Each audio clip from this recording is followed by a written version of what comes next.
চলে এলাম বন্ধুরা আর একটা ভিডিও নিয়ে তোমাদের সঙ্গে শেয়ার করতে। আজকে দেখো অনেক সকালে উঠেছি, উঠে কিন্তু একটুখানি আলু কেটে নিচ্ছি, কারণ আলুটা ভেজে রেখে যাব। ভেজে রেখে আমি কিন্তু বেরোবো, ওই জন্য একটুখানি আলুটা তাড়াতাড়ি করে কেটে নিচ্ছি। কারণ একটা কাজ তো নয়, একবার করে হয়তো একটা কাজ করি, আবার একটা অন্য কাজ মনে পড়ে গেলে চলে যাই। আলু কাটতে কাটতে একটা কাজ মনে পড়ে গেছিলো, তাই কিন্তু আমি উঠে চলে গেছিলাম।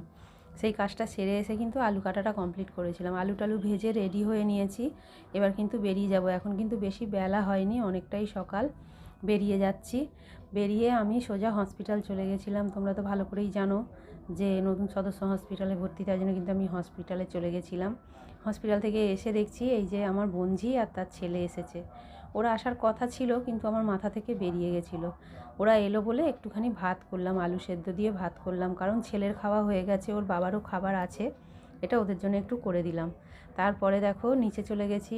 বাবাকে কাল থেকে পুজো করেছি, বাবাকে তো পরিষ্কার করতে হবে, তাই একটা থালা নিয়ে নিয়েছি আর বালতিতে জল নিয়ে নিয়েছি। বাবাকে পরিষ্কার করে নিয়েছি, কারণ পরিষ্কার না করে নিলে দুধ দিয়ে একদিন সারাদিন বসানো থাকে তো খুব অসুবিধা হয়, ওই জন্য বালতি করে জল নিয়ে পরিষ্কার করেছি। আর তারপরে দেখো ফুল মালাগুলো সব ঠিক করে নিচ্ছি। এই মালাগুলো ওপরে নিয়ে যাব। তোমরা তো সবাই জানো যে পরশুদিন আমার বাবা আর শ্বশুরের মৃত্যুদিন ছিল, সেদিন কিন্তু মালা দেওয়াই হয়নি, খুব অসুবিধার মধ্যে ছিলাম তাই। আর ওইগুলো হচ্ছে ঠাকুরের মালা। আমার গপু দেখো আজকে একটু সাজুগুজু করেছে গপু সোনারা, কারণ সন্ধেবেলা পুজো হবে, তখন তো লোকজন আসবে, তাই জন্য বললাম তোমরা তাহলে একটু আজকে সাজুগুজু করে নাও। কেমন লাগছে আমার গপু সোনাদের অবশ্যই কমেন্টে জানাবে।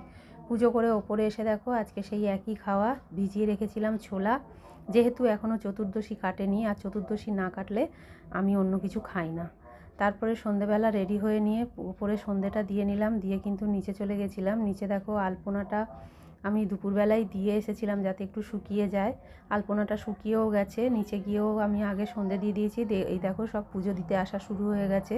আর আমার পাশের বাড়ির দিদির গাছে দেখো এই হলদে জবাটা হয়েছে, কি সুন্দর দেখতে জবার রঙটা, একদম দেখে মনটা জুড়িয়ে যাচ্ছিল। আমি আবার দিদিকে বললাম, দিদি আমাকে একটু ডাল দিও তো। সব কাকিমা, তারপরে আমার শাশুড়ি মা, মাসিমা সবাই এসেছেন, তারপরে ঠাকুরমশাইও এসে গেছিলেন, এসে পুজোয় বসে গেছেন। এই ঠাকুরমশাই কিন্তু আমাদের বাড়ির ঠাকুরমশাই নয়, আজকে আমাদের বাড়ির ঠাকুরমশাই আসেননি, ওই জন্য অন্য ঠাকুরমশাইকে পাঠিয়েছেন। মোটামুটি সবাই এখান ওখান করেই বসে, তাও আজকে অনেকেই আসেনি।